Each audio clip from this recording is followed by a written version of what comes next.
so. And prosecutor, I think we're ready with another witness. Yes, thank you, Judge. The state calls Andrew Wadel. Very good. He is in custody, so we will have him in.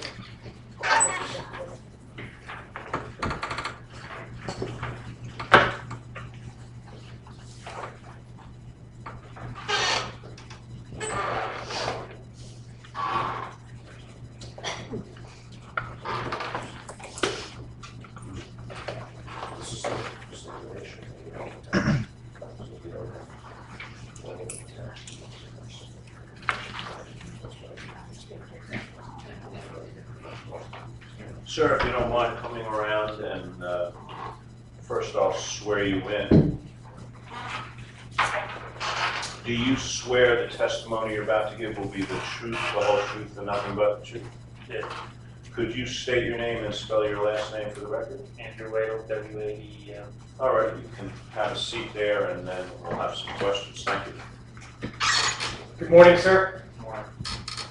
I want to start off by, as you can imagine, your name has been mentioned several times throughout the course of this trial. I just want to make sure that we're getting the pronunciation correct. You've been referred to as Wadel, Wadel, Wadel.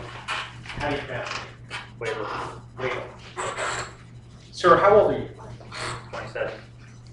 Back in January of 2010, how old were you at that time? 21. Where did you grow up, sir? Richmond, Missouri. At some point, did you move from Richmond, Missouri? Yeah, when I was 8, I was in Colorado. When you were 8, you moved out to Colorado. How long did you stay out in Colorado? 6 years. All right. And then after leaving Colorado, where did you go after that? We moved back to Missouri. And when you say we, who's your Family. Your family? Let's talk about your family a little bit. Do you have any brothers and sisters? I got one brother and one sister. Are they older or younger? They're older. How about mom and dad? Did you live with both your parents? Yes. What did your father do? He was an RN. An RN? And how about your mother? She worked in restaurants. Let me ask you about your education. How far did you get in school? 9th grade. What happened in the 9th grade? Did you leave school? Yeah, I dropped out. Were you having some trouble in school? Were you in special classes or anything like that? I was in special ed for English and math. After you left school, what did you do after that? I worked at my mother's restaurant. Now, at some point in your youth, did you develop a drug problem? Yeah, at 13. At 13? That was the first time you used drugs? Yes. Tell us about that. How did that come about? What caused you to start using drugs? I was hanging out with my cousin, and one night he said he had something with it. He wanted me to try. And then that's the first time I tried methamphetamines. The drug he wanted you to try was methamphetamine? And you were If you could, sir, we have kind of a big courtroom. If you could keep your voice louder, we appreciate it. Thank you. You may want to step back so that he has to project out to you. I know you've already done it before. Mr. Whale, if you could, just try to reach me with your voice, okay? All right. So, back when you were 13, you just testified that you had first started to use drugs and used methamphetamines. Back when you were 13, how often did you use that drug? About once or twice a week. At some point, did your drug use increase? Yes. And tell us about that. As you got older, let's say 14, 15, 16, how often did you use that drug? Every day. Every day? I think you testified that after you moved back from Colorado to Missouri, correct? Yes. And you were there up until you were 18, is that what you said? Yes. Did you move after that? Yeah, I moved down to Houston. Houston. Why did you move to Houston? I was working for a cell phone tower company out of the state of Missouri. They were stationed in Houston. And at some point, did you come back to Nevada, Missouri after that, after going out to Houston? March of 2009. In March of 2009, you came back to Nevada, Missouri. At that point, in March of 2009, were you still using methamphetamines? No, How is it, or why did you stop? because I overdosed, got back. When you came back to Nevada, Missouri in March of 2009, where did you live? When I came back, I stayed at the lake with my parents for 2 months. Both mom and dad? Both mom and dad. Were either your siblings there, your brother or your sister, or was it just you three? It was me, my mother, my father, my niece, and her half-sister. I want to ask you about your relationship with your parents. Did you have a close relationship with your mother? Yes. How about your father? It was a little rough, but it was getting closer. Did your father pass away at some point? Yes. September 17th of 2012. September 17th, 2012. Were you incarcerated when that happened? Yes. Were you able to go to his funeral? Oh, sir.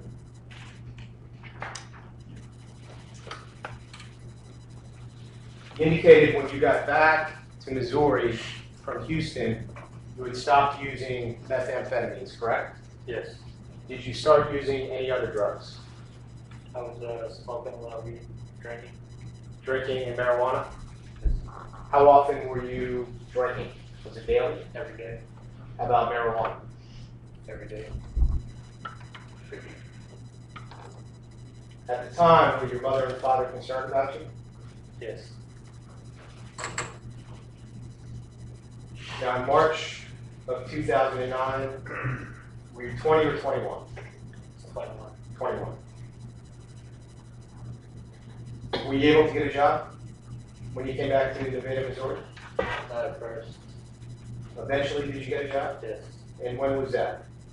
It was either in August or September of 09. Working for Billy Barger. Working for Billy Barger. And what type of business did Billy Barger have? He ran a small business that sold cell phones and installed satellite. And is that the type of work that you did for him, installation? Yes. Who got that job for you? Wow. And who is your uncle? Long experience. Do you remember where did Lonnie live at the time? He lived in Foster. Boston, Missouri? And you were living where in Missouri? I was at the time I was living with my parents in Foster. In Foster, okay.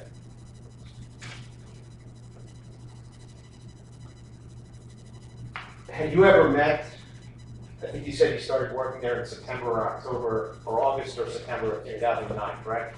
Had you ever met Billy Barger before that? Once before, outside of Philly Farrell's tattoo shop. And who introduced you to him? You remember? No, I was just there. And when him and Kimberly Hunter came in. At some point, did you come to learn that Billy Barger, your Uncle Lonnie, this defendant, Doug Stangeland, that they were involved in some type of organization or club? Yes. And what was the name of that club? The Heartland chapter. And what was it a chapter of? Building. Did your Uncle Lonnie ever brag or seem proud of his affiliation with that motorcycle club? Yes. Did this defendant, Doug Stangeland, did he ever brag or feel proud about his affiliation with the motorcycle club? He felt proud. He felt proud? At some point, did you end up either joining or becoming a prospect for the club? Yes. At any point, did your Uncle Lonnie warn you not to become involved with this club? No. At any point, did Doug Stangeland warn you not to become involved with this club? No. Would you say that they were both supportive of you joining this club? Yes. Did anyone force you to become involved? No. At that time, do you remember when that was, when you began prospecting, when you kind of started to join this club? Do you remember when that was roughly? September. Around September. How did you yourself feel about being involved with this club? I felt excited. You were excited about it? Did you feel like you were a part of something? Yeah, I felt needed, I felt wanted. Felt needed and wanted? Would you say that Billy Barger, Lonnie Swarms, and Doug Stangeland, all three of them, were responsible for making you feel that way, feeling wanted, special, and part of the club?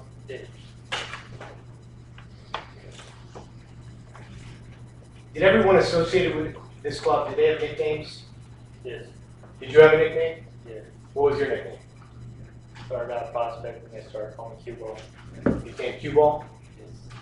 I guess that probably would have been my nickname as well. So how about Doug Stanley? Do you have a nickname? Tender. Bender? How about Billy Barger? Brutal. How about your Uncle Lonnie? Silverback. This defendant's son, do you know his name? Terry. Derek? Was he, maybe not a member, but was he somewhat associated with this club as well? He was around the house. Around the house? Did he have a club nickname? They called him my blood. Youngblood?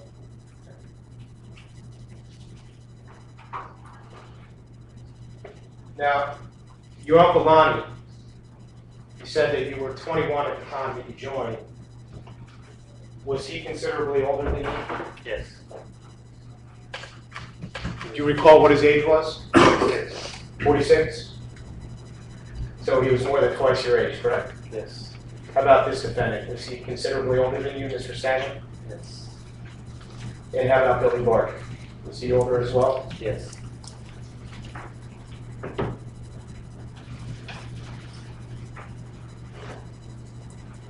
You testified, sir, that you left school in the 9th grade. You had a serious drug problem. And these individuals were all much older than you were. Do you feel that maybe any of these folks took advantage of you at the time? Yes.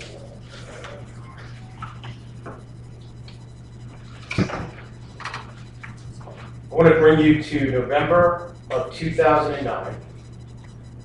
Did a member of the club approach you about recovering money from a man named Jeff Mullen? It was mentioned to Mr. Stanley, and he brought it to Billy. Mr. Stangeland advised Billy Yes. about recovering money for a fellow named Mr. Slice. Mr. Slice, Wilsons. And who are you supposed to recover money from? Do you remember the name of the person? Jeffrey Mullen. Was a plan developed to get this money back? Yes. So that plan was initiated by Mr. Stangeland and Roy Slates? It was initiated by Mr. Barger Mr. Barger, after after Mr. Stanley mentioned it to him.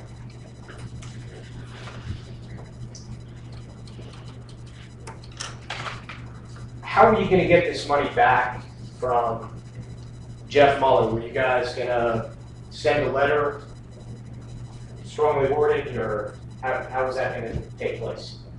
We were supposed to grab him, drop him off the PA here at Thurfield, and they were supposed to figure out how to get money from it. All right. I want to turn your attention to a specific day in November of 2009. November 9th, 2009. Were you involved in a home invasion at the residence of Charles Stangeland? Yes, Who else was involved in that home invasion? Mr. Stangeland, Mr. Lawrence.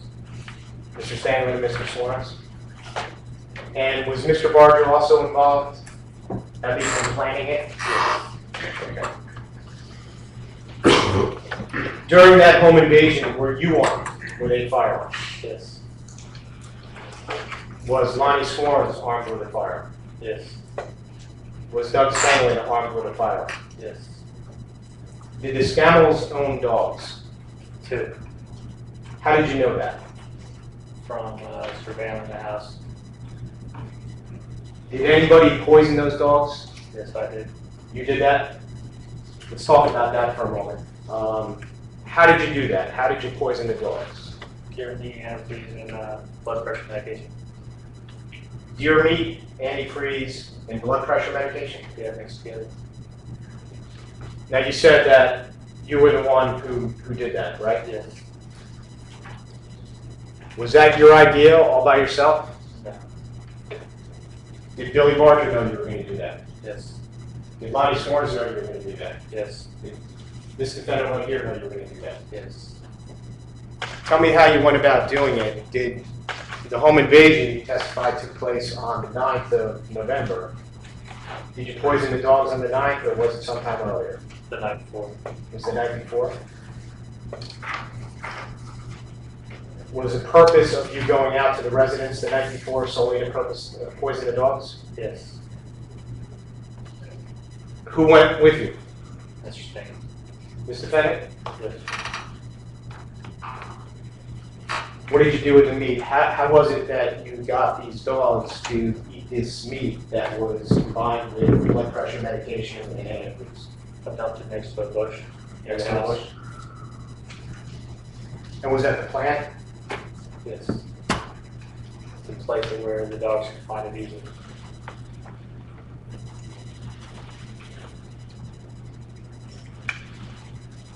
Now, during the home invasion at the Scammell residence, were you in charge of the operation? No. On scene there? No. Who was in charge? It was between Mr. Stangeland and Mr. Swartz. Would you say that they were both in charge? Yeah, they both equal in charge. Did you do anything at that residence without being ordered to do so? Or told to do so? No?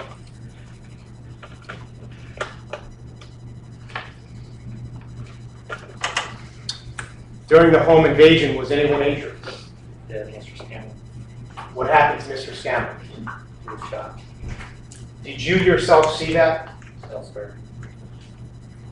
Did you hear it? I heard After the home invasion, did anyone admit to shooting Charles Scavell? Yes.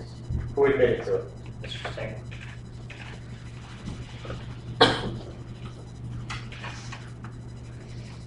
Now, would you agree with me that you had a pretty active role in that home invasion? Yes. Were the phone lines to the residence cut? Yes, Who did that? I did.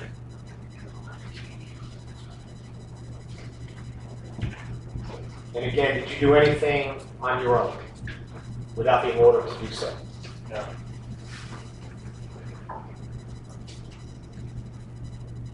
After that home invasion, was Billy Barger upset or angry with any of you? Yes, because he said you're not supposed to leave no live witnesses. You're not supposed to leave live witnesses. Yes. So he was upset that the Scammells were not killed. Yes. After the home invasion, did there come a time that you moved in to this defendant's residence? Yes. How did that come about? Why did you move in there? After the Stangeland invasion, home invasion, a member couple weeks later, I wanted to check myself into New Beginnings, the psychiatric for the hospital. And Billy didn't want that. He said that I'd probably open my mouth, so someone needed to go get me. So he sent Mr. Stangeland to go get me. And did Mr. Stangeland go get you? As he came about. So just so I understand, and I just also want to make sure the jury is hearing everything that you're saying. After this Scamell home invasion, you wanted to check yourself into a hospital, psychiatric rehabilitation hospital, correct? Yes, And it was Billy Barger who did not want you to do that? yes, So he ordered this defendant to come pick you up and bring you back to the house, so basically they could keep an eye on you. yes. Did anybody else help to talk you into coming to the Stangeland residence? Kimberly. Kimberly, tell us a little bit about Kimberly. Who's Kimberly? She was Billy's girlfriend. And what did she say to you? That she had come. She said I should just come stay at the house, so I'd be close. I want to ask you a few questions about Billy Barger. First was, how tall are you, sir? 6 foot. 6 foot? Back in January of 2010, how tall were you? I'm sorry, how much did you weigh? 135 pounds. 6 feet, 135 pounds. Billy Barger, was he taller or shorter than you? A little bit shorter. A little bit shorter. Would you characterize him as somebody that was physically strong, weak? How would you characterize him? He portrayed himself to be physically weak. And could you tell the jury a little bit more about that? What he claimed to have cancer. That the medication made him weak. Was he bigger or smaller than this man over here, Doug Stangeland? He was smaller.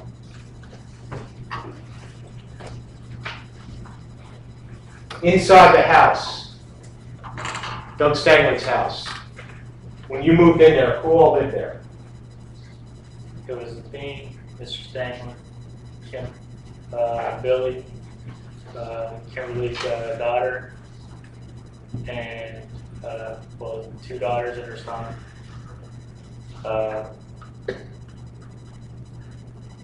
Jennifer and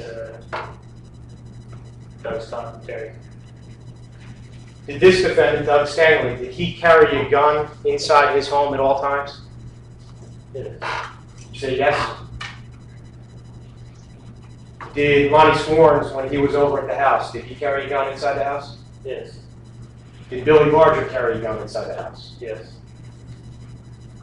So everyone in the house was always armed. Yes. Did you carry a gun? You just for the record, Judge, you can shake your head. Very good. Now, did there come a time when Billy Barger threatened you inside that house? Yes. Do you recall when that was? I'm not for sure the actual day, but I think it was in October. October, so it would have been October of 2009? Yes. Can you tell the jury what happened? What led up to him threatening you? We was at the bar. When you say we were at the bar, Me, Mr. Stangeland, Lonnie, Denise, Kim's kids, and Jennifer. would that be Jennifer Dove? Yes. Okay. Was Kim at the bar as well? I don't know if you Yes. said that. And was Billy was there as well? Billy was there also. Okay. So what? By the way, which bar was this? Was it Sandbats? No, this was in Adrian. I don't remember the name of the bar. Okay. And what happened at the bar? There was it was supposed to be Billy's father's birthday. And When you say, let me just back you up a moment. When you say Billy's father's birthday, was it Billy's real father or Sonny Barger. Sonny Barger? Okay. Okay, so it's Sonny Barger's birthday. You're at the bar. I'm sorry, I cut you off. So what happened? Yeah, we ate and drank. Ate and drank, okay. And at some point, was there some type of disagreement or fight that took place? Like, there's, at one point, Kim got upset with Billy. Kim got upset with Billy, okay. Do you know what she got upset with Billy about? Supposedly it was because, he toasted me before he toasted her. With drinks. Okay. He toasted you before he toasted Kim, and Kim got upset. How would you characterize that argument or disagreement? Did that escalate into something pretty significant? Yes, when we got back to the house. So it carried over to the time you got back to the house? Yes. Tell us what happened back at the house. Kim locked herself in the bedroom, and Billy was yelling through the door. At the time, it was me, Mr. Stangeland, Lonnie, he was in the dining room, and then Billy came back while we sat at the table. And he started accusing me of causing the fight between him and Kim. Okay. So he was upset with you about that you were supposedly the catalyst for this fight. And now Kim's upstairs locked in a room? Yes, So Billy's upset. yes. What, if anything, did he do to threaten you? He sat there and held a gun in my head. He said he should shoot me right now. He held a gun to your head and said he should shoot you right now. Yes, I think you also testified that both Doug and this defendant and Lonnie Swarns, they were at the table with you, correct? yes, And you also testified earlier that they were always armed inside the house, correct? yes, Were they armed at that point in time? yes. What did they do to help you in that situation? No. Nothing? After that, let me ask you another question about that. Did you think Billy was going to shoot you? No. Tell us why not. Because there's only two people that point a gun at you, people that want to intimidate you and people that won't say nothing, just shoot you. What category did you put Mr. Barger in? The category of somebody who would just intimidate you, or the category of somebody that would actually shoot you? Person that intimidate me. After he pointed a gun at you at the table, did this defendant, Doug Stangeland, and Lonnie Swarns do anything to further threaten you? Yes, Billy had him hold me by my ankles over the banister. Okay, so they took you up to the second floor? The dining room's on the second floor. It was on the second floor, okay. Did you say they held you over the banister? Yes. How did they do that? One was holding each leg while they had the dangling over the banister. I thought Billy was yelling at me. What was beneath you? Carpeted concrete. Carpeted concrete?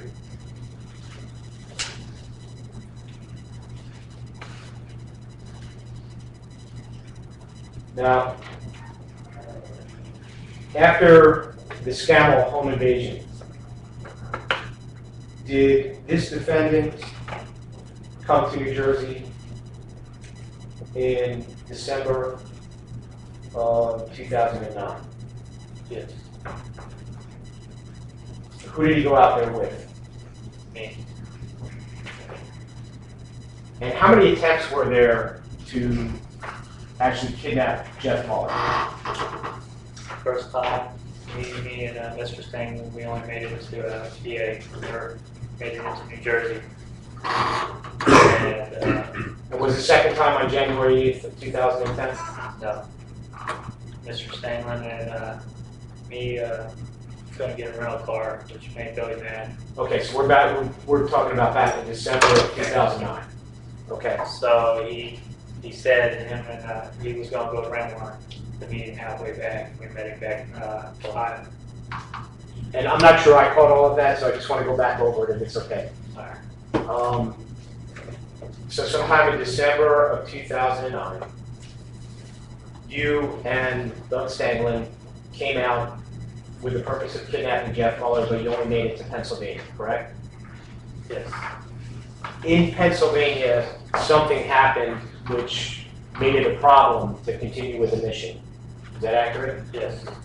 What exactly happened that made it a problem to continue with the mission?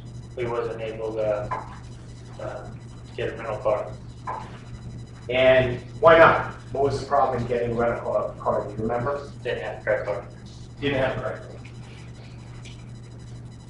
So you're in Pennsylvania, you're unable to rent a car. Did anybody contact Billy Barger to advise him of the problem? Yes, Mr.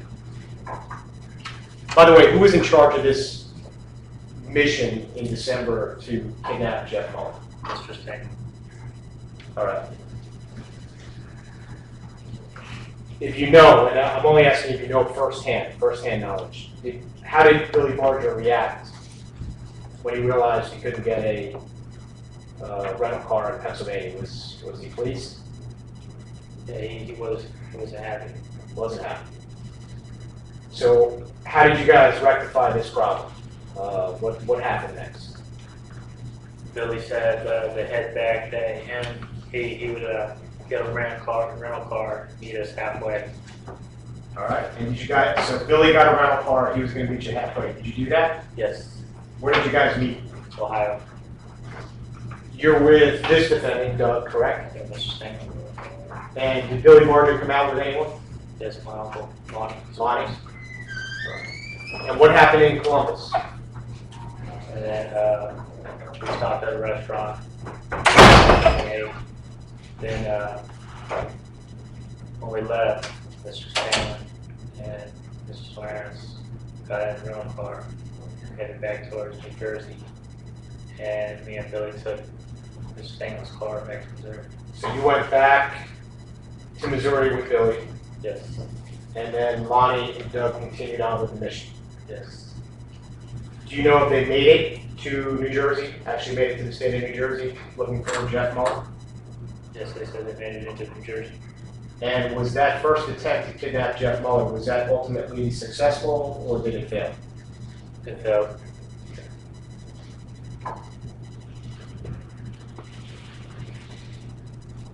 During that first mission, when you went out to New Jersey, and I know you only said you made it to Pennsylvania, were you armed with a handgun? Yes, Was this defendant armed with a handgun? yes.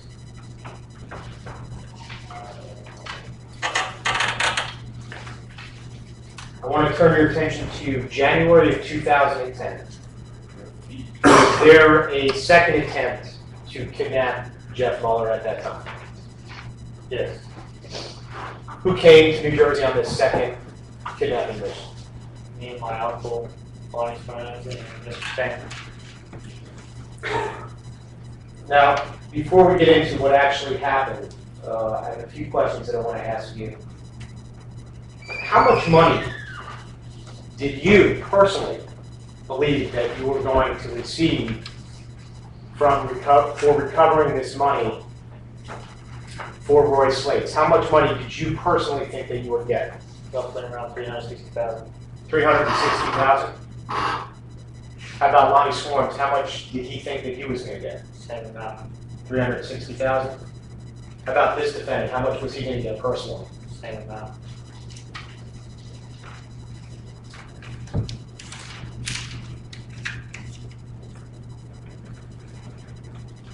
Did your uncle ever talk to you about that money, that $360,000 that he was going to personally get? What he was going to do with that money? Because he wanted to buy property with it. This defendant right here, did he ever talk to you about what he was going to do with that money personally? He wanted to buy some property in Florida. How would you characterize back in January of 2010 the demeanor of your uncle about this mission to kidnap Jeff Muller? Was he hesitant? Was he enthusiastic? Was he eager? How would you characterize him? At first, he wasn't too enthused about it. Was there some concern that he might have the wrong guy? Yes. Okay. After that, how would you characterize him? After that, he didn't He didn't show Any any, resistance or? no, Okay. Let's talk about this defendant. At any point in time, did he say anything to the effect to you that he was eager to prove himself, eager to carry out this mission, to redeem himself, anything along those lines? there was one point in time that he said he wanted to redeem himself.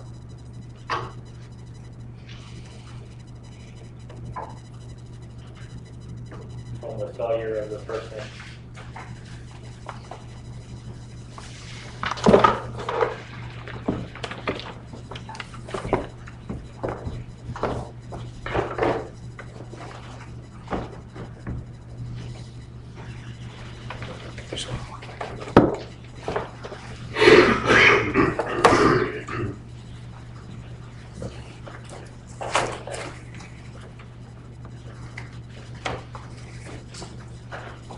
The second time when you came out to kidnap Jeff Mueller, were you armed?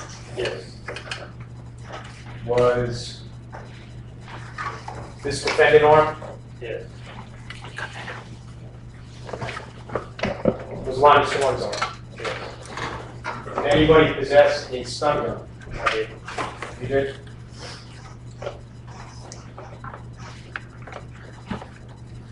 Sir, I want to show you what we marked as S8.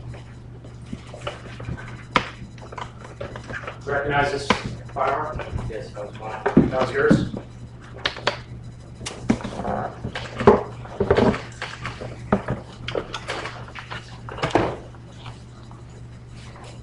I'll show you what we marked as S74. Recognize this firearm? Yes. This was mine? Yes.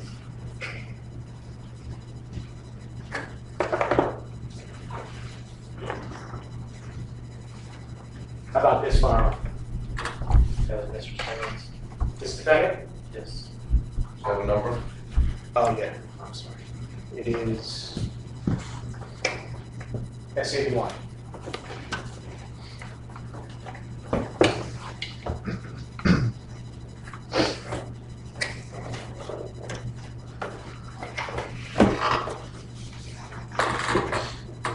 You said you had a stun gun, correct? Yes.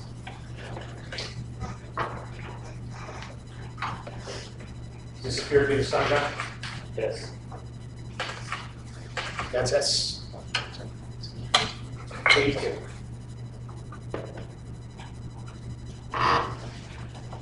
All right, let's go to roughly 6 o'clock in the morning on January 8th, 2010. Where were you at that time, at 6 o'clock in the morning? In the parking lot in front of Mr. Muller's desk store. Whose car were you in? Mr. Stangeland's. That car was registered to him, he owned that car? Yes. Around 8 o'clock in the morning, what happened? Mr. Muller pulled in, parked on the bottom lot. Parked on the bottom lot? Yes. Where was your vehicle parked roughly in relation to this? Just one space over on the top lot. And did Jeff Muller walk to his store? He was walking towards his store. He never made it to the store.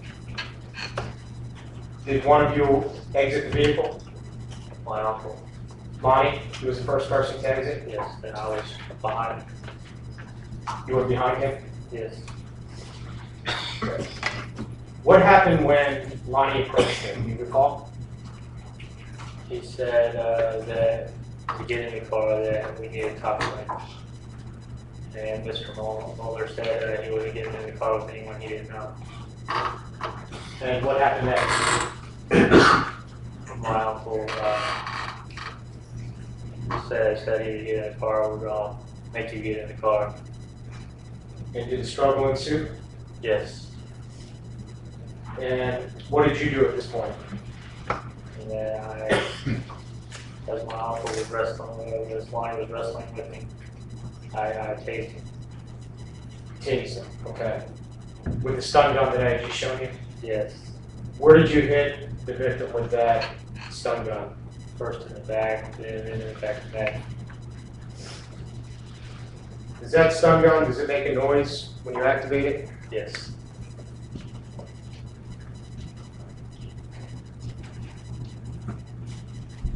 So it sound like this? How many Yes. times did you hit it? Just twice. For the record, there was a demonstration of the sound of the stun gun.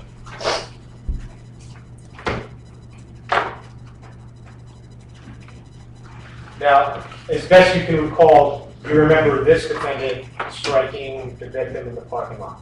No. It was mostly you and your uncle, correct? Yes.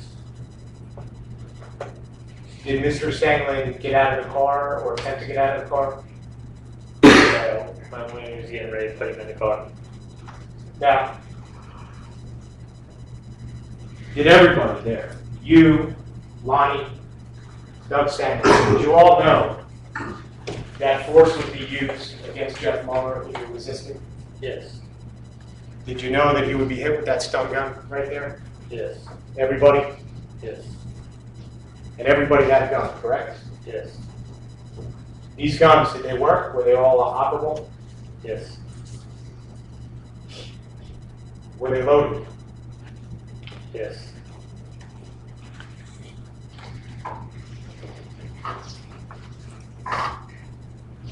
Once you got Jeff Muller into the car, did anybody ask him any questions? Yes. Wow. Uncle? What type of questions, do you remember, were asked? He was asking about the money. What was Jeff Muller saying to you guys? He said he didn't have no money. He didn't know what he was talking about. Where were you sitting in the vehicle? Front passenger seat. Who was driving? Mr. Stanger. So you're in the front passenger seat, Doug's driving, in the back is the victim. Is he on the driver's side or the passenger side? Mr. Muller was in the rear on the driver's side. Mr. Swain was in the rear on the passenger side. At any point in time, was Jeff Muller restrained in any way? Was he bound? Who did that? I did. Where did you bind him? Do you remember? Was it the arms, the legs, or in his both? hands. What's that? His legs in his hands. Was that part of the plan as well? Yes. Was anything placed over his head? Yeah, black ski mask backwards. At some point, did you eventually wind up on Route 80? Yes. As you approached the toll plaza, did you notice if Lonnie did anything with Jeff? He told Mr. Slice or Mr. Muller to put his head down and keep his mouth shut. At any point in time, did you hear anyone threaten the family of Jeff Muller? Yes. Who did that? My uncle, he said that there was people at his house, if he didn't comply, that they was gonna hurt his wife. And again, was this all part of the plan that was discussed amongst everyone, that you would try to find out if he had any money, if he would be bound, if he didn't cooperate, his family would be threatened? Was that all part of the plan?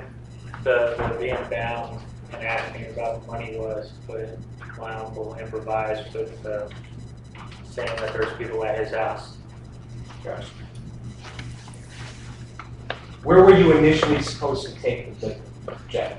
To a cabin in Clearwater, or Clearfield, Pennsylvania. And what was supposed to happen to Jeff there? We were supposed to hand him off to other people, and they were supposed to retrieve the money from him. What was supposed to happen to Jeff Muller after they got the money from him? He's supposed to be disposed of. Was that discussed prior to you leaving for New Jersey, that he was to be disposed of? Yes.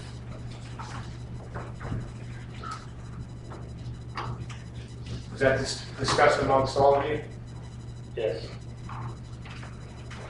What does that mean to you, disposed of? To kill. To kill? And was there any specificity, any specifics about how he was to be killed? He was supposed to be shot and put in a sleeping bag with a log chain tied around. Not able to cinder blocks thrown in the river. Shot, put in a sleeping bag, chained around with cinder blocks to weigh him down and thrown in the river. Is that correct?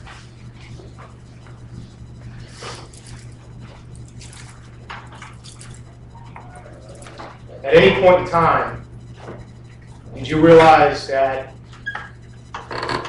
you maybe kidnapped the wrong guy? Yes, after I was looking through his computer, and he had nothing except for the only money he had was in inventory in the store. Did you share that concern with? I stated that he didn't have nothing.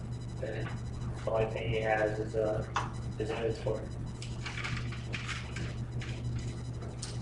Let me ask you a question. What? All right. You're driving out. You realize you have the wrong guy. He's got no money. Why didn't you just let him go? Because he's seen all our faces. He saw all your faces.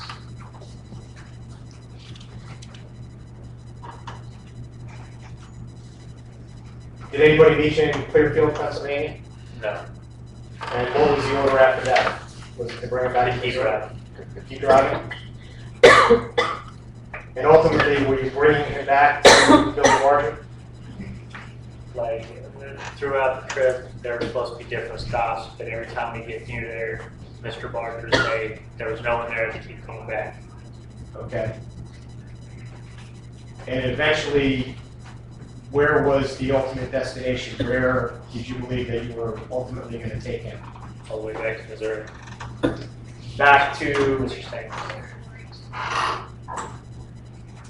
and Billy Barger was there? Yes. The guy who said you don't leave live witnesses, that's where you were bringing him? Yes.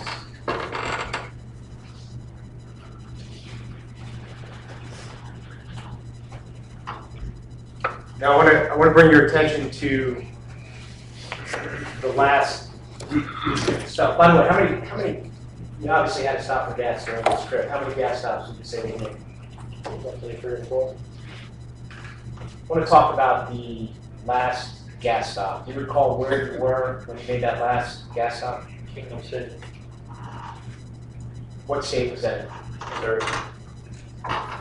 After that gas stop, did anything happen to the vehicle? Yeah, I quit running. How far after that last gas stop did it quit, the engine quit? About an hour. How far were you from Lake Ozark, Missouri at that point in time? About 15 minutes. Were you, after the engine died, were you able to get the vehicle off the side of the road? Yes, someone stopped and took us to the gas station. Somebody towed you to the gas station? Yes. Do you recall how that came about? Was it a tow truck? Was it No, just it a? was someone in a van. Okay. He was just driving to work. Or, yeah, driving to work or coming home. And where did he tow you to? A little gas station in, I think it's the Ozarks. Remember the name of it? Not off the top of my head. Okay. Once you're at this gas station, were you guys trying to get the car restarted? Who was trying to do that? Were you trying to do it? Mr. Stan was spraying ether into the throttle body while I was trying to start the car. So you were trying to turn the ignition as he was spraying ether into the car? Yes. At any point in time, were you able to get the car started? It run for a couple seconds and it died.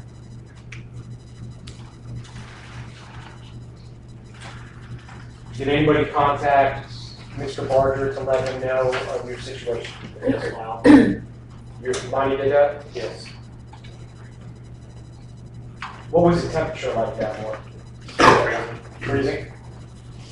When you got to this gas station, was it light out or dark out? It's dark. How long would you say that you were there? Couple hours.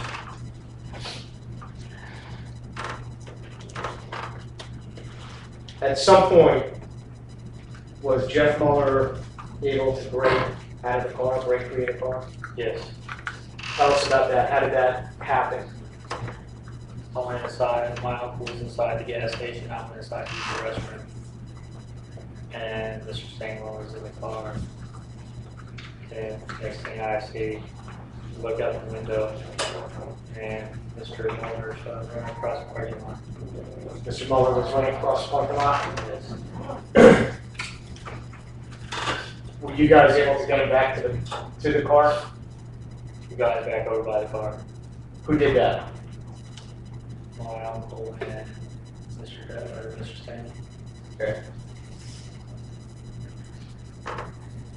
And shortly after that, what did Jeff Mueller do, if anything? And after we got back over the car, there was someone that drove by, seen the whole scene, and stopped and called the police. So there was a woman that came by, saw you guys bringing him back to the car, and she called the police. Yes. Did you know that she was calling the police? Did she verbalize that? She stated as soon as I pulled in that she already called the police. At this point, what do you think? It's done, it's over. It's over.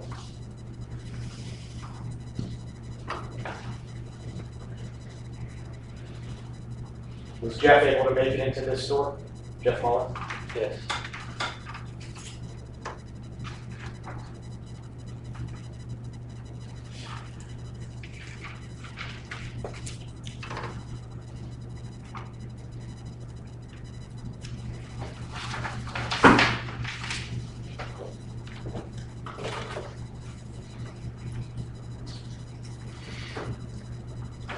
I want to turn your attention to March 30th of 2011.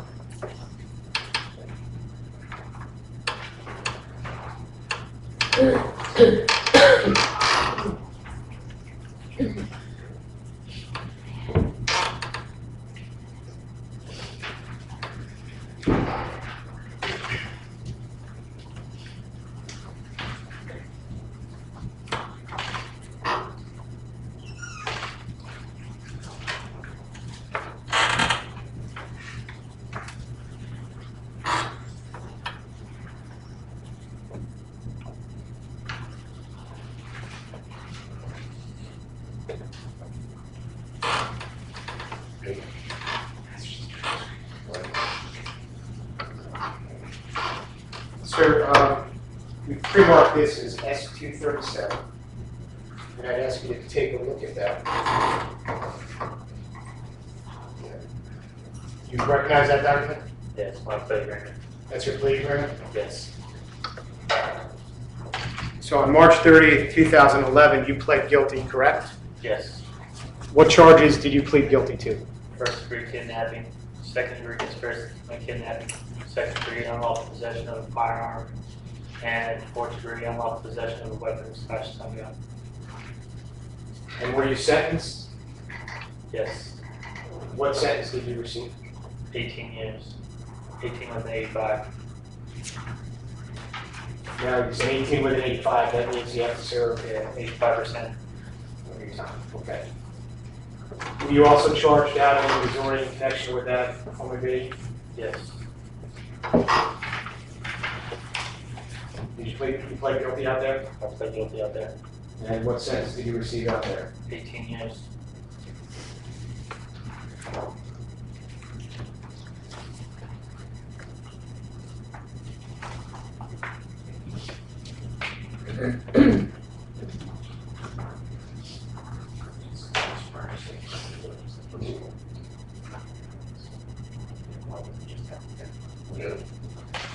So I want to show you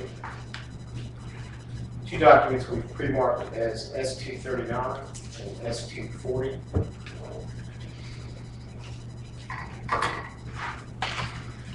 Do you recall giving statements to law enforcement in connection with your involvement in this matter? Yes. And what I just provided to you up there, does that appear to be transcripts of your prior statements? Yes. Are you currently serving your sentence now? Yes.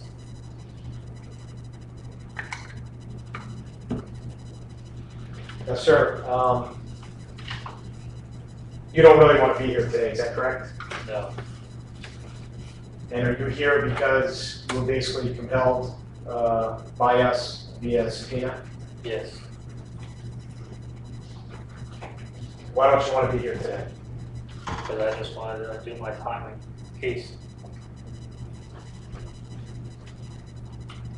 You pled guilty, that guilty plea that we just talked about in March of 2011. Did you plead guilty because you were guilty? Yes. As you sit here today, do you still believe that you're guilty? Yes. Were you represented by counsel? Yes. Mr. Robert McKee. Did you feel that you were compelled or forced to commit this kidnapping or that home invasion? I was led.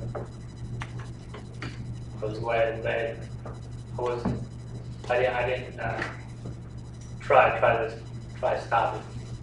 Right. You had other people that were sort of leading you. Yes. Do you feel that you had alternatives? Yes. That's all I have, Judge. All right, we will take a recess, ladies.